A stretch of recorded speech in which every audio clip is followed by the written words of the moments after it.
मिरज तालुक्यातील मल्लेवाडी येथे मिरज सलगरे रोडवर दुचाकी व ट्रॅक्टरच्या झालेल्या धडकेत दुचाकीस्वार तरुण गंभीर जखमी झाल्याची घटना घडली। मिरज ग्रामीण घटनेची नोंद झाली असून पोलिसांनी ट्रॅक्टर चालकाविरुद्ध गुन्हा दाखल केला आहे। दुपारी 12 वाजण्याच्या सुमारास मल्लेवाडी येथील इंग्लिश मीडियम स्कूलजवळ आरग येथील साखर कारखान्याकडे जाणाऱ्या रस्त्यावर ही घटना घडली। अपघातात सौरभ अशोक मिसाळ वय 23 राहणार शंभरगी तालुका अथणी हा तरुण जखमी झाला आहे। त्याचे वडील अशोक मिसाळ यांनी याबाबत पोलिसात फिर्याद दिली आहे। पोलिसांनी अजित बापू भंडारे राहणार शेडशाळ तालुका शिरोळ जिल्हा कोल्हापूर या ट्रॅक्टर चालकाविरुद्ध गुन्हा दाखल केला आहे। याबाबत पोलिसात दिलेल्या फिर्यादीत म्हटले आहे की जखमी सौरभ मिसाळ हा त्याच्या दुचाकीवरून बेळंकी येथून मिरजकडे दुचाकीवरून जात होता।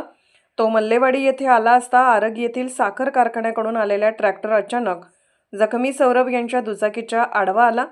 जखमी सौरभ याच्या दुचाकीची ट्रॅक्टरच्या उजव्या बाजूला धडक बसल्याने सौरभ याच्या डोक्याला व अवघड जागेला गंभीर दुखापत झाली।